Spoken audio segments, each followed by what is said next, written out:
Olá, minha gente, muito boa tarde a todas, a todos.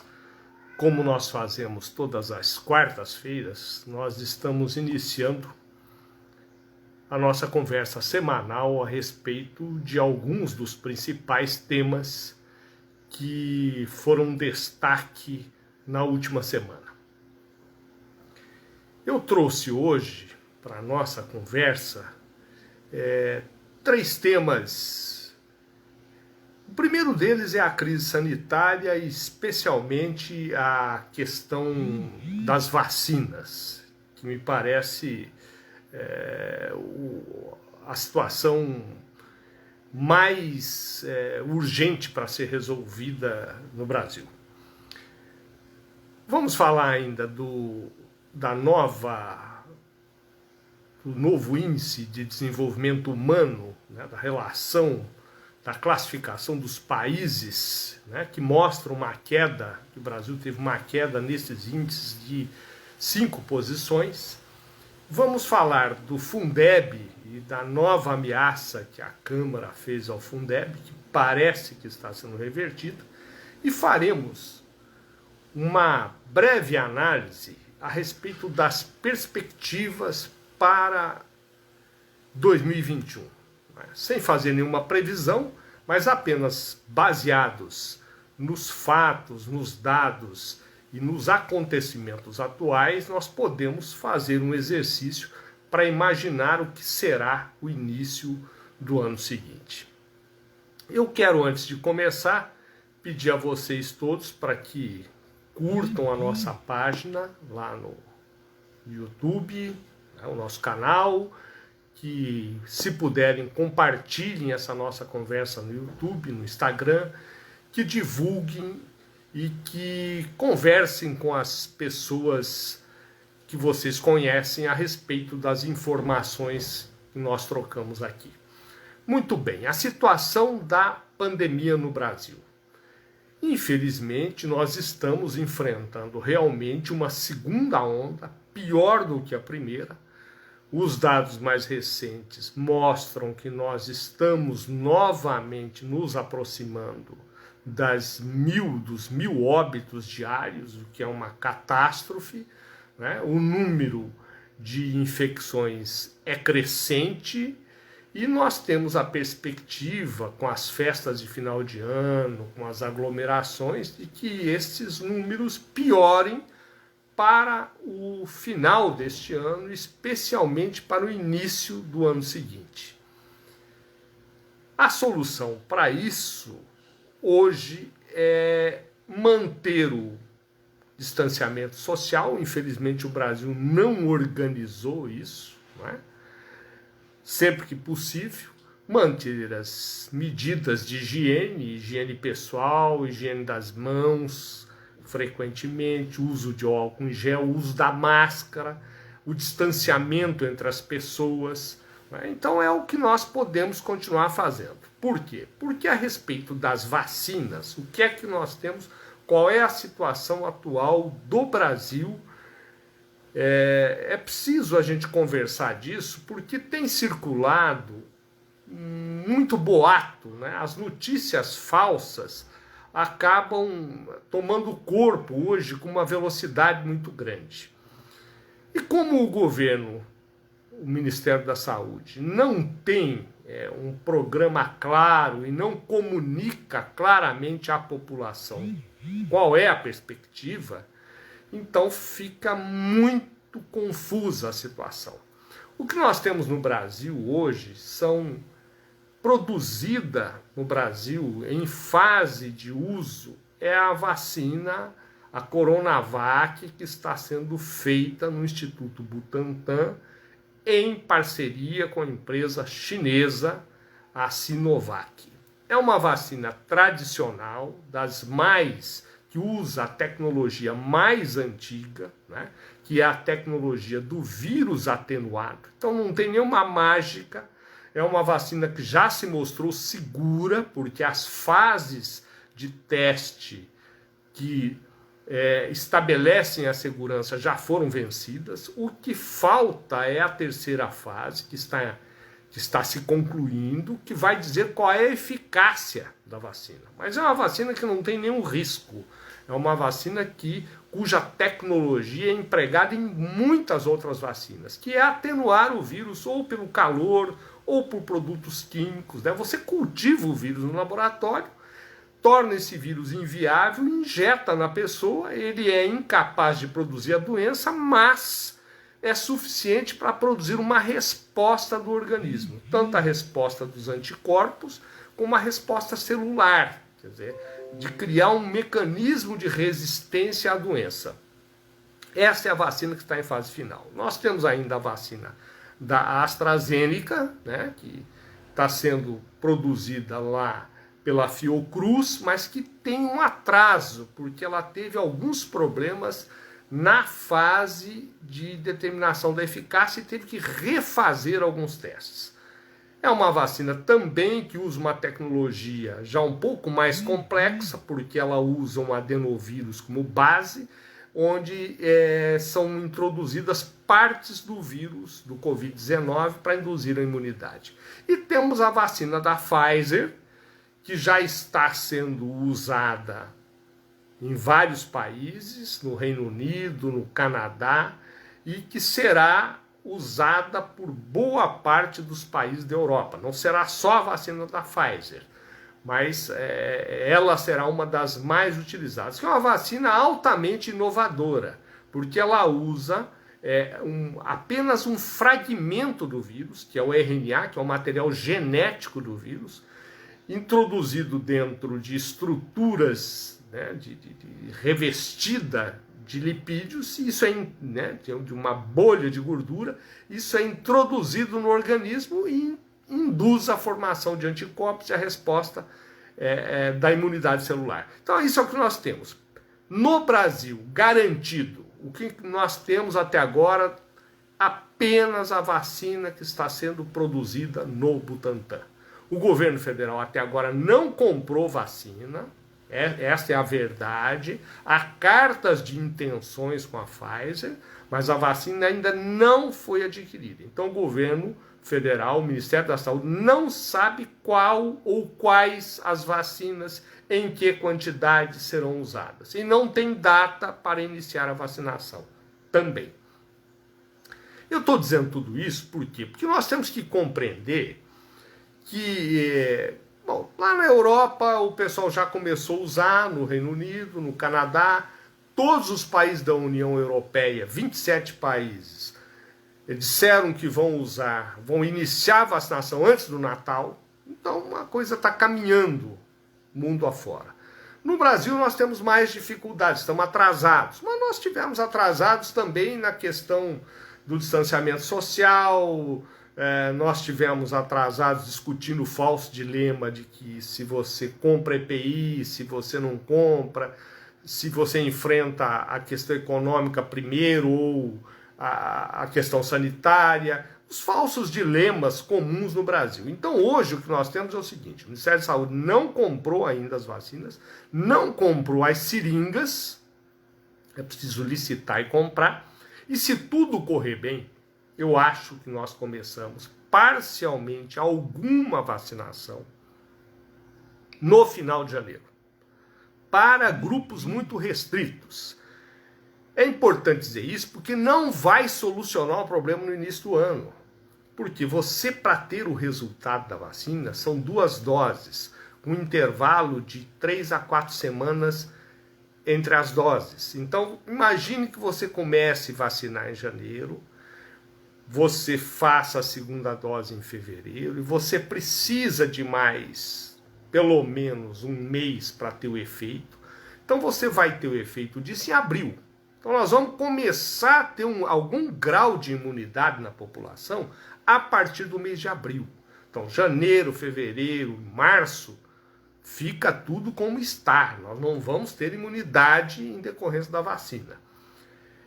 Para se ter o controle de uma epidemia, você precisa, calculam os epidemiologistas, vacinar 70% da população. Neste ritmo, o Brasil dificilmente conseguirá essa meta durante o ano que vem.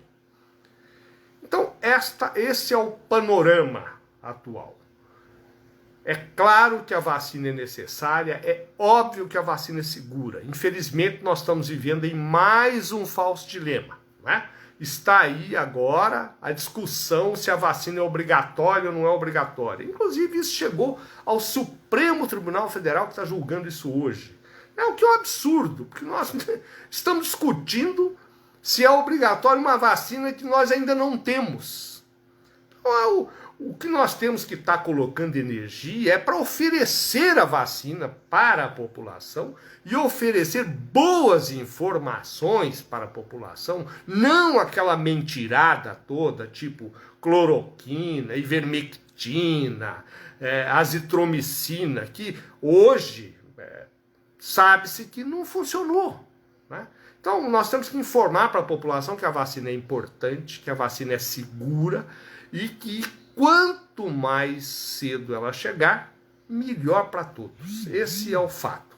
Discutir se vai ser obrigatório ou não vai é outro problema. Isso pode ser feito lá na frente, né? Se for necessário. Eu acho que não será necessária essa discussão. A maioria da população bem informada vai aderir à vacinação, é óbvio. Bom, o nosso segundo item é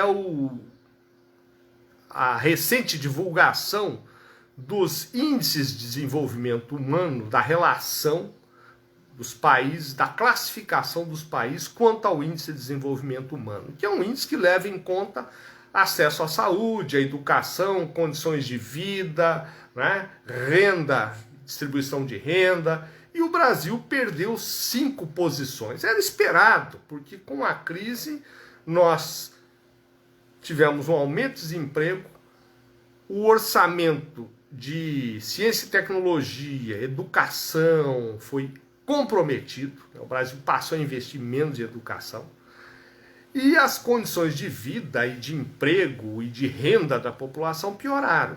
O país entrou em recessão, o crescimento desse ano deve ser negativo, quer dizer, o país deve perder parte da sua economia, então era esperado. Mas é muito ruim, porque o Brasil já é um dos países mais desiguais do mundo, né? Todos os países da América do Sul tiveram o IDH maior que o Brasil. Só na África nós temos países, dos países grandes, só a África do Sul tem o IDH pior que o nosso. E lembrando que a África do Sul até esses dias era um país onde você tinha uma segregação racial violenta, né? Um apartheid muito grande. O segundo item é o Fundeb. Ligado, né? Porque uma coisa está ligada à outra. O desenvolvimento humano depende de recursos para a educação. E o que aconteceu? Havia um acordo na Câmara dos Deputados para votar o Fundeb. E realmente foi votado, foi aprovado. Tornando o Fundeb, que venceu esse ano, definitivo. Que é um fundo, como o nome diz, que garante recursos para a educação básica. Agora, de repente, depois de votado, parte da bancada do governo apresentou destaques destinando 10% do Fundeb, quer dizer, uma parte dos recursos da educação pública, para financiar o sistema S de educação e as escolas, né, ligadas às igrejas. Então, realmente, numa situação em que nós já não temos recurso suficiente, em que muitos municípios não pagam sequer o piso salarial para os professores, alguns estados também não pagam, nós estaríamos tirando recursos da educação para levar para a iniciativa privada, especialmente para grupos ideológicos que estão associados ao atual governo. Felizmente, a partir da pressão dos órgãos de estudantes, de professores, dos órgãos de defesa da educação pública, o Senado mostrou sensibilidade e retirou essas emendas. Então agora ela volta para a Câmara e deverá ser votada amanhã de manhã, e vamos esperar que os deputados não reintroduzam esta retirada, que significaria 11 bilhões de reais a menos por ano para a educação pública. Então, são os temas assim mais importantes da semana, do dia. A partir daí, vendo a situação, como ela está se desenhando, o que nós poderíamos ter de perspectiva para o próximo ano, para 2021? Vejam bem, eu estou falando em perspectiva. É aquilo que a gente pode imaginar que tem uma grande possibilidade de acontecer. Não é previsão e não é desejo, né? Porque, lógico, desejo, eu vou falar disso mais para o final, cada um tem os seus, né? E eu vou dizer dos meus desejos, mas desejo é uma coisa. Você se basear ou partir de fatos, de situações concretas para imaginar o que pode ou não pode, tá? O que é mais provável que aconteça é outra coisa. Então, a perspectiva. Qual seria a perspectiva para 2021? A crise sanitária vai se resolver a curto prazo? Nada indica. Eu acabei de trocar ideia com vocês a respeito das dificuldades da vacinação, né? Da situação que só deve se resolver do meio do ano para frente, deve começar a melhorar. Então essa é a realidade. Não adianta a gente imaginar que a partir de janeiro está tudo resolvido e passou. Não vai passar, a pandemia continua aí. Nós temos que trabalhar para que a vacina se antecipe o mais rapidamente possível. Quanto mais depressa se começar a vacinar, melhor. O outro dado é a questão da economia. O Congresso Nacional aprovou hoje o orçamento para o ano que vem. E o que é que tem nesse orçamento? É dado, é número, é previsão. O que é o orçamento? O orçamento é uma peça onde você faz um estudo das receitas que o governo espera ter no ano, das despesas que ele espera ou que ele imagina que precisa efetuar no ano, e isso demonstra a situação fiscal e econômica do país. Pois bem, este orçamento foi aprovado com uma previsão de um déficit orçamentário de 247 bilhões. Quer dizer, o próprio governo está enviando um orçamento onde ele diz que, somando-se tudo o que ele arrecada e tirando-se tudo o que ele gasta, vai faltar para fechar a conta, né, 247 bilhões de reais. Para vocês verem como é grave essa situação fiscal, até 2015, nos últimos 10, 12 anos, o governo tinha sempre superávit fiscal. Fechava as contas, a gente diz, no azul, né? Soma o que arrecadou, paga todas as contas, sobrava um dinheiro, que era o superávit primário. Esse dinheiro pode ser usado para as reservas, para pagar parte da dívida, para investimento, não é? Então, vinha tendo superávit. Em 2015, com o início da crise, nós tivemos um déficit, eu até anotei aqui, de 20 bilhões. Foi um horror, todo mundo ficou escandalizado. Nossa, déficit agora, como é que vai? O país está quebrado. 20 bilhões. Nós estamos falando agora, para esse ano, em 247 bilhões de reais. Então, qual é a perspectiva para a economia? O governo vai investir? Ele tem caixa para investir? E por que tem esse déficit? Esse déficit não é porque gastou muito, nem porque vai gastar mais nesse ano. Muito pelo contrário, vai gastar menos do que nesse ano que passou. Em 2021 vai gastar menos que 2020, porque 2020 teve orçamento de guerra, foi permitido gastar acima do orçamento. Então por que não fecha? Porque a economia está capenga. Como a economia não cresce, os impostos caem, a arrecadação de impostos por causa do desemprego, você não tem mercado, não é? E a economia está crescendo negativamente. Então você não vai ter arrecadação. A arrecadação de impostos é que vai diminuir para o ano seguinte. E isso deve ter uma agravante nos municípios, que Nós temos que levar em conta que vai começar uma nova legislatura ano que vem, novas administrações, que não vão ter os recursos que tiveram esse ano, porque esse ano, por causa da crise, o governo federal colocou muito dinheiro, porque ele tinha orçamento, nas prefeituras. Para o ano que vem a perspectiva não é essa, né? Até porque é o que está no orçamento. Então, para o ano que vem, nós não temos a perspectiva de um aumento de investimento público. O governo não destinou isso. A segunda coisa, desemprego. Qual é a perspectiva?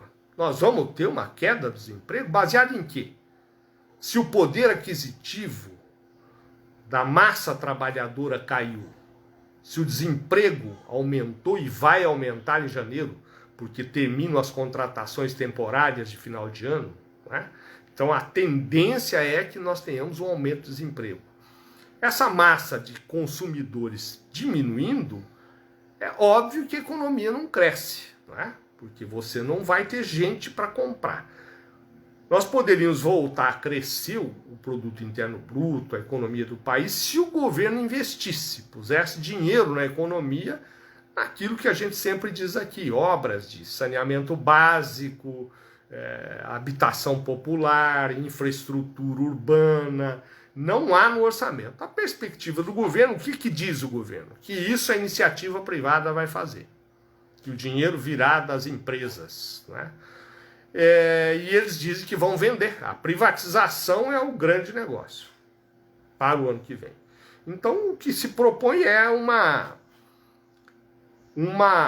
manutenção do atual modelo neoliberal e entreguista. Neoliberal por quê? Deixa o mercado atuar e o governo, inclusive com o fim do auxílio emergencial, que terá um impacto enorme na economia e na vida das pessoas, né? Porque a epidemia não passou, a economia não retomou as atividades, os empregos não apareceram, as pessoas vão continuar sem dinheiro. E o governo não definiu nenhum outro programa, nem a manutenção do auxílio emergencial e nem a correção do Bolsa Família, que seria o mais simples de fazer, que era corrigir os valores, adequar os valores de acordo, né, com o cadastro que já existe e com a perspectiva da economia. Isso não foi feito e o Bolsa Família não é reajustado desde 2015, né? Desde 2015. Então, qual é a perspectiva para o ano que vem? Eu estou falando de perspectiva, né? É uma continuidade de 2020, no meu modesto entendimento, um pouco piorada. No início do ano nós teremos uma situação agravada, né? Porque nós estamos perdendo o colchão, o amparo que nós tínhamos do auxílio de emergência, que ajudou muita gente a superar essa crise. As empresas continuam descapitalizadas e seja o que Deus quiser para o ano que vem. Bom, isso é a perspectiva. A inflação de alimentos é outro assunto que eu anotei aqui, porque tirou o poder aquisitivo do povo, né? Não preciso comentar aqui o valor da cesta básica, né? Que é muito maior do que a inflação normal, basta ver os itens lá mais comuns, né? Arroz, feijão, óleo de soja, carne, verduras. Se você fizer calcula-se que subiu 15% esse ano passado a cesta básica. Bom, isso é o que nós temos de perspectiva para o ano que vem. É para desanimar? Não, não mesmo. Por que não é para desanimar? Porque nós estamos passando um momento muito difícil, a epidemia, um governo muito beligerante, com muito conflito, com pouca organização, muito pouco ligado às questões internas do país, muito mais preocupado em destruir o aparelho de Estado, né, em aparelhar a Anvisa, aparelhar as estruturas de fiscalização do Estado com os militares. Então, mas isso passa, né? Outros países já passaram pelo nazismo, pelo fascismo, por guerras, por hecatombes, por acidentes naturais. Isso vai passar. O importante é a gente tomar consciência, tentar organizar o máximo possível a compreensão dos fatos e preparar o enfrentamento desta crise. Isso é o que a gente imagina que nós podemos fazer. A informação é a base de tudo. Nós estamos vendo isso aí na questão do enfrentamento da epidemia. Infelizmente, o negacionismo, você não dá valor à doença, tal, levou muitas famílias a perderem entes queridos porque não acreditaram, porque não foram bem orientados, porque não receberam as informações adequadas. Mas aí é o desejo, né? Estou dizendo que não é para desanimar e não é mesmo, porque aí o que eu desejo é que todos nós, porque esse é o nosso encontro derradeiro deste ano de 2020, nós vamos voltar na primeira quarta-feira de janeiro, né? Depois do Ano Novo, o ano se inicia na sexta, na quarta seguinte nós estaremos de volta para fazer essa nossa conversa e retomar os temas do Ano Novo.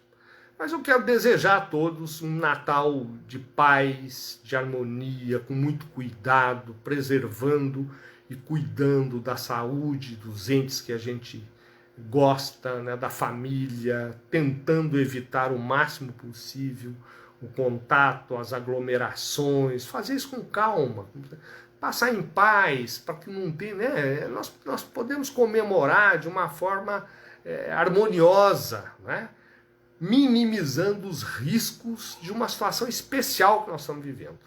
Então esse é o meu desejo para o Natal, para o Ano Novo, que a gente renove os sonhos.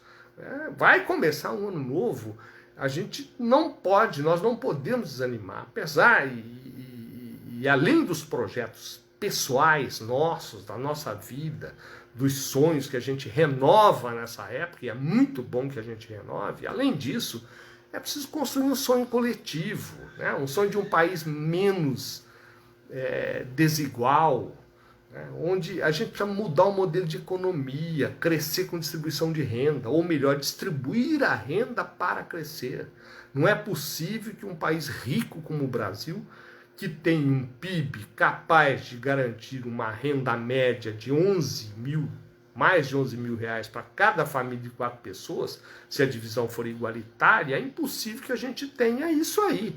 O IDH piorando, a fome aumentando, o desemprego aumentando. Então, temos que rediscutir esse modelo, redistribuir, né? Mudar o modelo de consumo, investir em meio ambiente, em saneamento básico. Isso nós temos que começar pelos municípios, discutir isso em cada cidade e ver o que é possível fazer, né? Quero agradecer muito vocês pela companhia durante esse ano de 2020. Eu aprendi muito, troquei muita informação, né? Eu recebo muita sugestão, muito palpite, né? E dizer aqui que amanhã tem essa votação na Câmara. Vamos fazer um movimento, quem puder mandar um WhatsApp para o deputado que conhece. Vamos tentar, gente, preservar esse ganho da educação pública no Brasil, que é uma luta de que tem lá Anísio Teixeira, Paulo Freire, Florestan Fernandes, que foi o deputado constituinte que colocou na Constituição essa ideia do Fundeb, né, que deixou a Constituição amarrada para isso, né, esse pessoal que lutou pela educação. Nós temos que isso é básico para o Brasil superar o subdesenvolvimento. Sem distribuir melhor a renda e sem investir pesadamente em educação, em ciência e tecnologia, nós não vamos superar o atraso.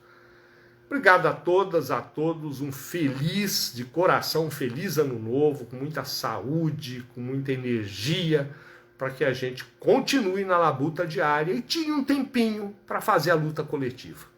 Obrigado a todas, a todos e até o ano que vem.